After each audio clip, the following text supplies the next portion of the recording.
Hello students, welcome to my channel Phoenix Chemistry academy.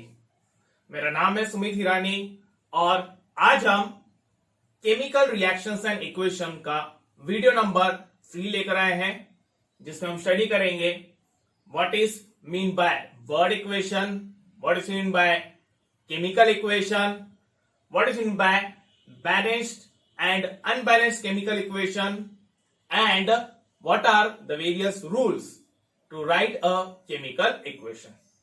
मतलब कि इस वीडियो में हम डिटेल में स्टडी करने वाले हैं about chemical equations. So start करते हैं आज का video. Now students, previous videos में हमने देखा है कि what is mean by a chemical reaction. तो जस्ट एक स्मॉल रिवीजन में ले लेता हूं पहले केमिकल रिएक्शंस का, and then we will move on to our today's topics. So chemical reaction, so chemical reaction की डेफिनेशन क्या बोलती है कि it is a process in which new substances along with new properties are formed। ठीक है, एक ऐसी process जिसमें नए सब्सटेंसेस फॉर्म होते हैं विथ कंप्लीटली न्यू प्रॉपर्टीज, उसको कहा जाता है केमिकल रिएक्शन। अब स्टूडेंट्स, ये जो केमिकल रिएक्शन है, इस केमिकल रिएक्शन को रिप्रेजेंट करने के मेनली दो तरीके हैं। पहला तरीका यह है कि we can represent the chemical reaction with the help of the words of the substances involved in it. मतलब कि हम केमिकल रिएक्शन को रिप्रेजेंट कर सकते हैं with the help of the words उन सब्सटेंसेस का जो कि केमिकल रिएक्शन में इन्वॉल्व है, मतलब जो रिएक्ट कर रहे हैं और जो फॉर्म हो रहे हैं, उनको हम रिप्रेजेंट कर रहे हैं उनके नाम के हिसाब से, वर्ड्स के फॉर्म में हम उनको रिप्रेजेंट कर रहे हैं। तो that will B one way of representing a chemical reaction. दूसरा तरीका है represent the chemical reaction with the help of the symbols and formulas of the substances involved in it। मतलब कि जो सब्सटेंसेस केमिकल रिएक्शन में involve रहते हैं उनके सिंबल्स और फॉर्मुलेस का यूज करके, यानी उनके जो सिंबल्स और फॉर्मुलेस रहेंगे वो सब्सटेंसेस का, उनको हम वहां पे लिखेंगे। तो that will be a kind of a representation, a second type of the representation of a chemical reaction. तो ये दो तरीके हैं जिसका यूज करके हम एक केमिकल रिएक्शन को रिप्रेजेंट कर सकते हैं। नाउ वी विल सी कि ये जो दो प्रोसेसेस है हम एक्चुअल में उसको कैसे रिप्रेजेंट कर सकते हैं। हम इन दोनों प्रोसेसेस को इन डिटेल स्टडी करेंगे और देखेंगे कि उनको क्या कहा जाता है। तो जो सबसे पहला तरीका है representing the chemical reaction with the help of words, so this is called as word equation. इस तरीके से जब केमिकल रिएक्शन को रिप्रेजेंट किया जाता है तो उसको कहा जाता है वर्ड इक्वेशन। तो अगर सपोज मुझे वर्ड इक्वेशन को डिफाइन करना रहा तो what is my word equation? Representation of a chemical reaction with the help of the words of the substances involved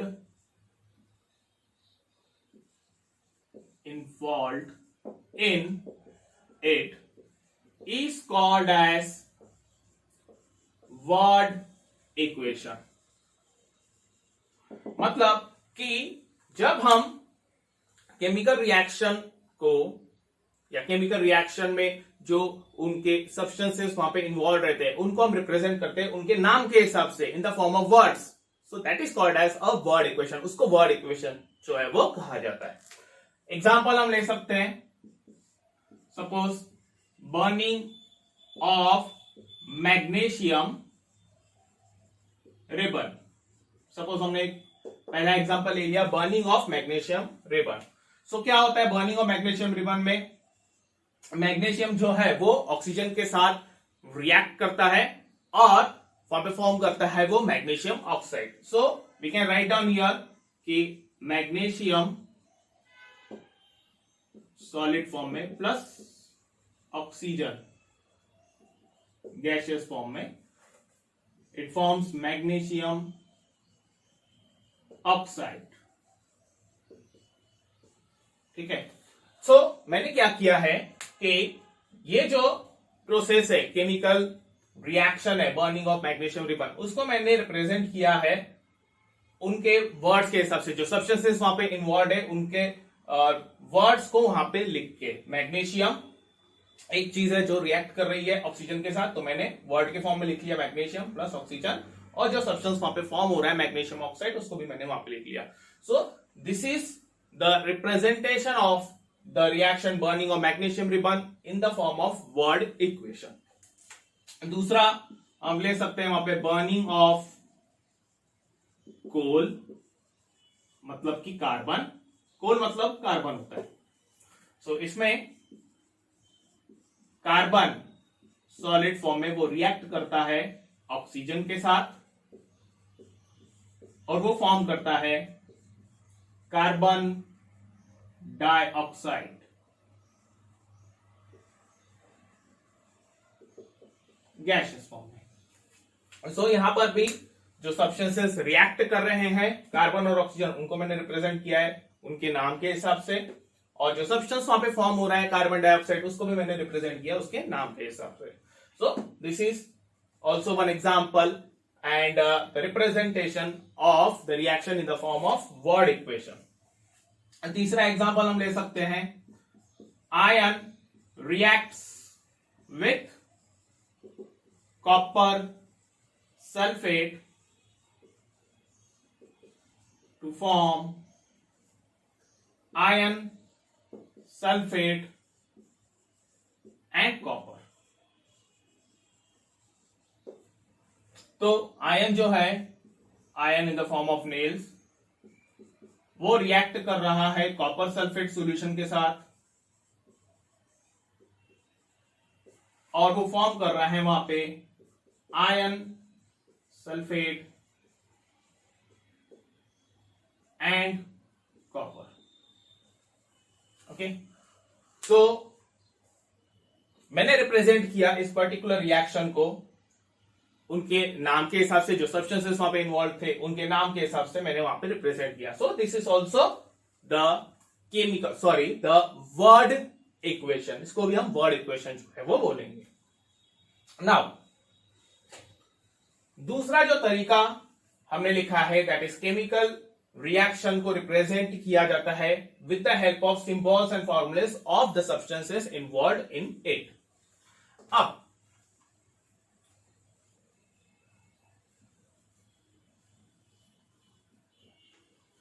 अब ये जो दूसरा तरीका है केमिकल रिएक्शन को रिप्रेजेंट करने का, उसको कहा जाता है केमिकल इक्वेशन. जैसे ये वर्ड इक्वेशन था, अब जब हम रिप्रेजेंट करेंगे केमिकल रिएक्शन को सिंबल्स एंड फॉर्मूले से, तो उसको हम बोलेंगे केमिकल इक्वेशन. तो यहां पे मैं हेडिंग डाल देता हूं केमिकल इक्वेशन.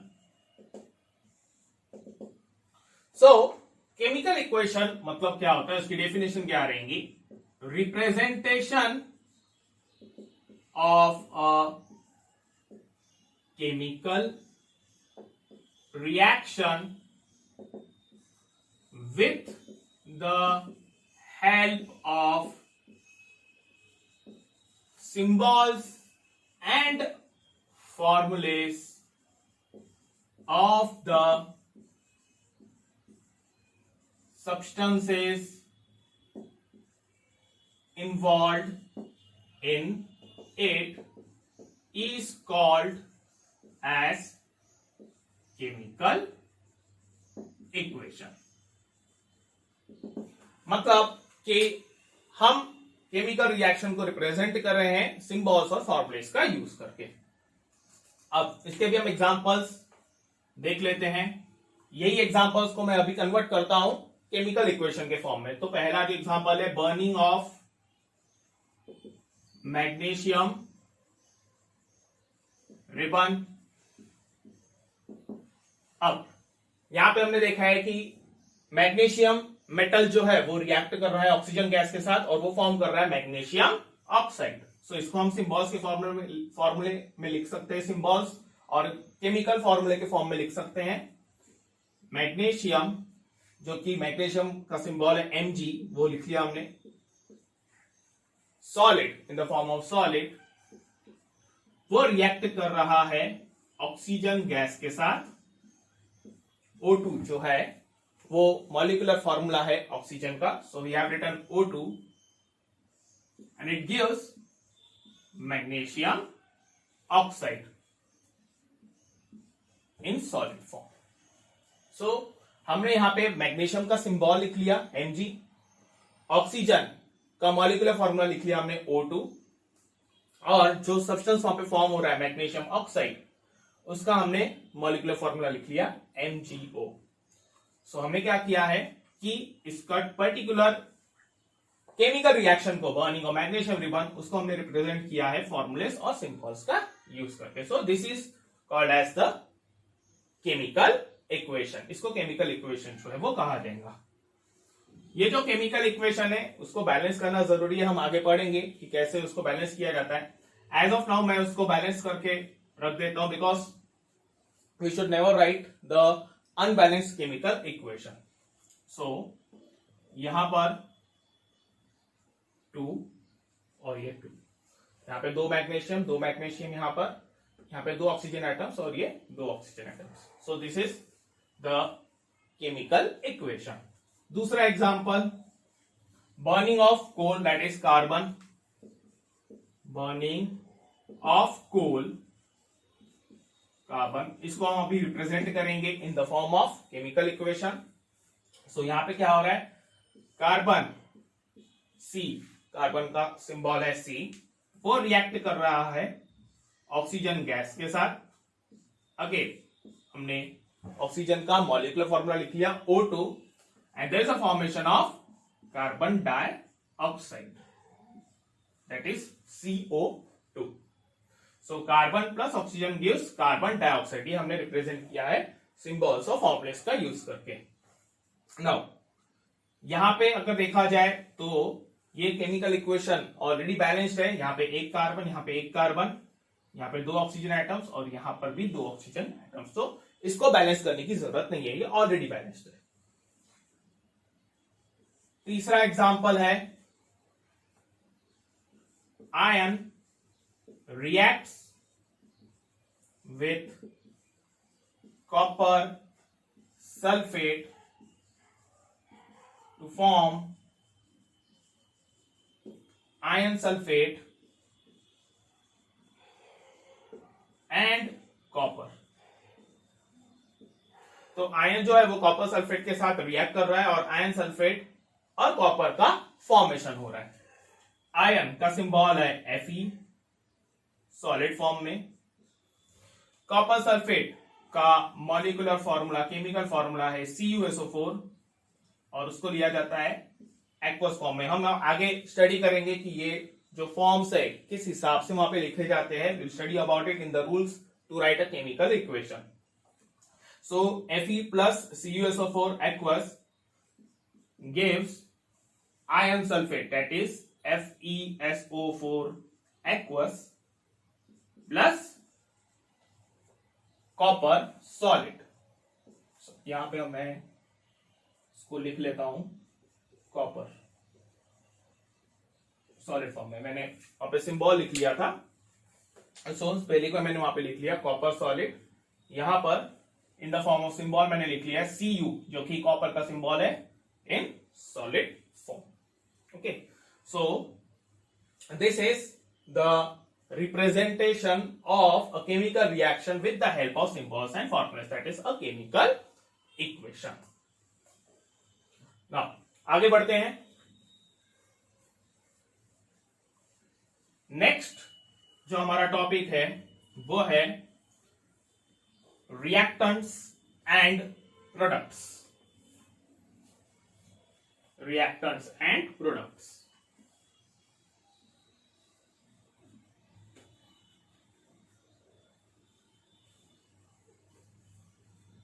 अब स्टूडेंट्स जब भी कोई एक केमिकल रिएक्शन होती है तो जो दो मेन चीजें वहां पे इन्वॉल्व रहती है, एक तो वो जो सब्सटेंसेस रिएक्ट कर रहे हैं और वो जो सब्सटेंसेस फॉर्म हो रहे हैं। तो केमिकल रिएक्शन में उन सब्सटेंसेस को एक स्पेशल नाम दिया गया है।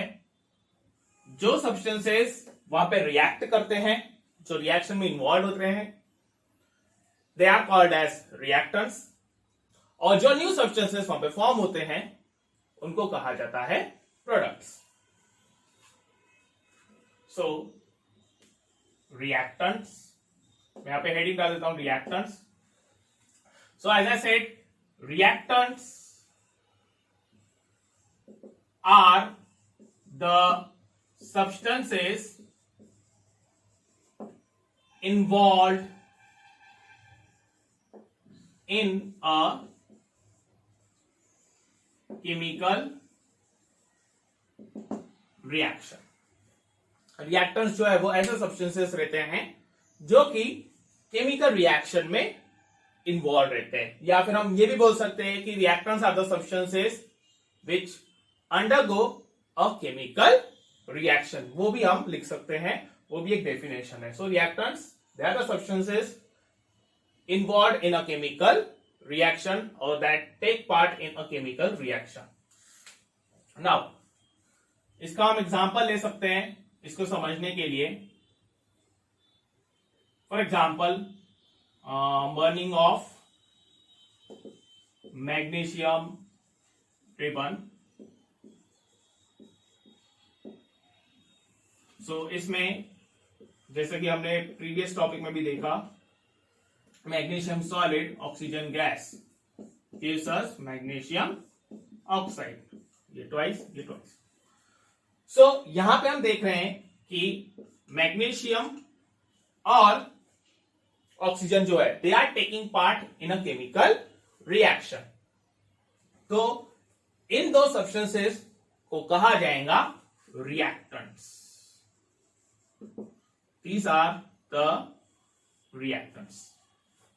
The substances that take part in a chemical reaction are called as reactants. तो यहां पर ये जो मैग्नीशियम और ऑक्सीजन है, क्योंकि वो आपस में रिएक्ट कर रहे हैं तो इनको रिएक्टेंट्स जो है वो कहा जाएगा। Similarly, carbon plus oxygen gives carbon dioxide. यहां पर भी ये जो दो सब्सटेंसेस हैं, they are taking part in a chemical reaction, so this will be called as the reactants. इनको रिएक्टेंट्स जो है वो कहा जाएगा। तीसरा example, Fe solid plus CuSO4 aqueous gives FeSO4 aqueous and Cu solid. So इस particular reaction में Fe और CuSO4 involved है, so they will be called as the reactants. Okay, so the substances that take part in a chemical reaction or which are involved in a chemical reaction are called as the reactants. उनको reactants कहा जाता है। Next, products. Products मतलब कि जो new substances reaction में form होते हैं, chemical reaction में form होते हैं, along with new properties, they are called as the products. उनको products कहा जाता है। यहां पे मैं definition लिख लेता हूं। Products are the new substances formed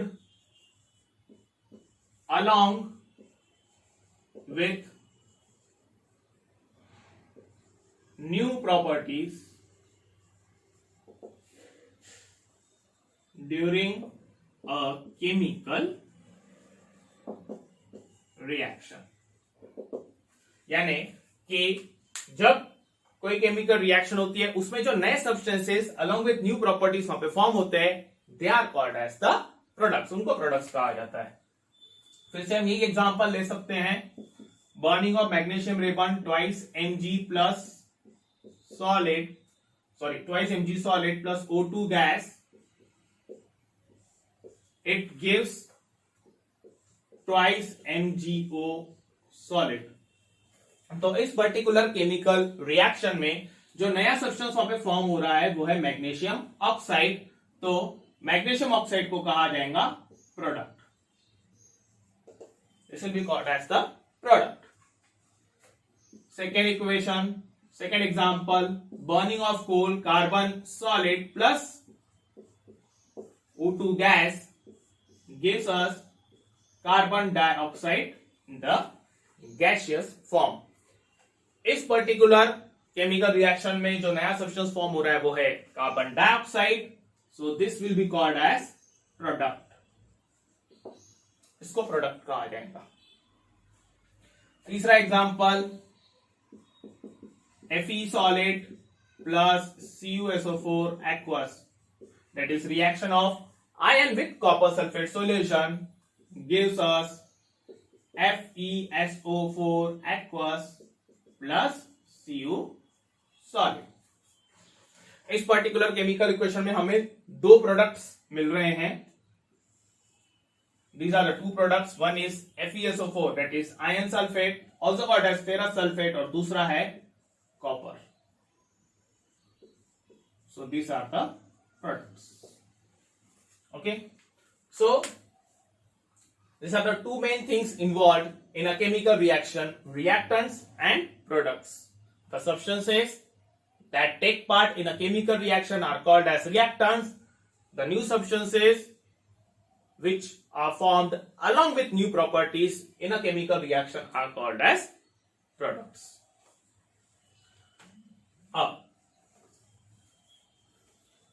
So this was the introduction to a chemical reaction. ये जो हमने पढ़ा ये केमिकल रिएक्शंस से रिलेटेड इंट्रोडक्शन पार्ट था। अब हम नेक्स्ट जो टॉपिक देखेंगे दैट विल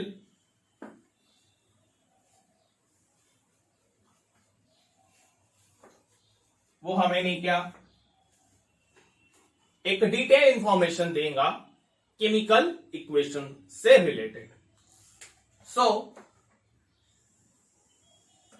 सबसे पहले तो एक छोटा सा टॉपिक है, केमिकल इक्वेशंस को डिटेल में स्टडी करने से पहले एक छोटा सा टॉपिक हम क्लियर कर लेंगे, and that topic is law of conservation of mass. Students, जैसे कि मैंने आपको बताया था कि जब हम कोई केमिकल इक्वेशन लिखते हैं तो उस केमिकल इक्वेशन को बैलेंस करना बहुत जरूरी है। ओके, और जब हम इक्वेशन को बैलेंस करते हैं तो उसको कहा जाता है बैलेंस्ड केमिकल इक्वेशन, और जब कोई इक्वेशन बैलेंस नहीं रहता है तो that is called as unbalanced chemical equation. तो जब हम केमिकल रिएक्शंस को रिप्रेजेंट करते हैं तो जरूरी नहीं है कि हर बार उस केमिकल इक्वेशन को हम बैलेंस फॉर्म में ही रहेगा। बहुत बार ऐसा हो जाता है कि इक्वेशन जो है वो बैलेंस नहीं रहता है और हमें उसे बैलेंस करना पड़ता है। सो जब हम इक्वेशन को बैलेंस करते हैं तो उस वक्त number of atoms reactant side में और प्रोडक्ट साइड में वो हमेशा इक्वल रहते हैं। तो केमिकल इक्वेशंस को बैलेंस करना क्यों जरूरी है? Why is it necessary to balance a chemical equation? इस टॉपिक को, इस क्वेश्चन का आंसर परफेक्टली जानने के लिए हमें सबसे पहले ये टॉपिक पढ़ना पड़ेगा, ये टॉपिक हमें क्लियर करना पड़ेगा, वो है law of conservation of mass. अब students, law of conservation of mass हम ऑलरेडी स्टडी कर चुके हैं in the previous class standard 9। Standard 9 में आपका एक टॉपिक, एक चैप्टर था एटम्स एंड मॉलिक्यूल्स, और उसमें इसके बारे में जो है वो बताया गया था, law of conservation of mass. अब law of conservation of mass क्या बोलता है कि mass can neither be created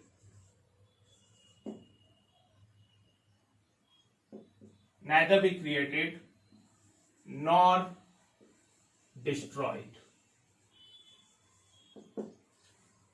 ये एक स्टेटमेंट हो गया law of conservation of mass का, the law, the statement, mass can neither be created nor destroyed. इसको ही हम एक और फॉर्म में लिख सकते हैं, instead of mass we will write matter can neither be created nor destroyed। So these are the various statements of law of conservation of mass। अब इसका मीनिंग क्या हुआ? इस लॉ के हिसाब से, लॉ ऑफ कंजर्वेशन ऑफ मास के हिसाब से, जो टोटल मास है यूनिवर्स का वो हमेशा कांस्टेंट रहता है। मास जो है वो कभी चेंज नहीं हो सकता है। टोटल मास जितना भी रहेगा पूरे यूनिवर्स में वो हमेशा कांस्टेंट रहेगा, वो हमेशा सेम रहेगा। ये मीनिंग है इस पर्टिकुलर स्टेटमेंट का। अगर हम इसको केमिकल रिएक्शंस में अप्लाई करें तो लॉ ऑफ कंजर्वेशन ऑफ मास ये बोलता है कि जो टोटल मास है रिएक्टेंट्स का और जो टोटल मास रहेगा प्रोडक्ट्स का वो हमेशा सेम रहेगा, वो हमेशा इक्वल रहेगा। The total mass of the reactants in a chemical reaction is always equal to total mass of the products in a chemical reaction. क्योंकि टोटल मास ऑफ रिएक्टेंट्स और प्रोडक्ट्स का हमेशा सेम रहता है according to law of conservation of mass, इसलिए जब भी हम कोई केमिकल इक्वेशन लिखते हैं तो उसको हम हमेशा बैलेंस्ड फॉर्म में लिखते हैं। We always write balanced chemical equation in order to satisfy law of conservation of mass. क्योंकि ये law of conservation of mass proved है, इसीलिए हमें वो इक्वेशन बैलेंस्ड फॉर्म में ही लिखना पड़ता है। If you are writing unbalanced chemical equation so that will be considered as wrong, वो गलत हो जाएगा। So this is the statement of law of conservation of mass. Mass can neither be created nor destroyed, or you can say matter can neither be created nor destroyed. So students, यहाँ पे हम complete करते हैं chemical equations का part 1। In the next video हम देखेंगे इस topic का part 2। So till then, all the very best.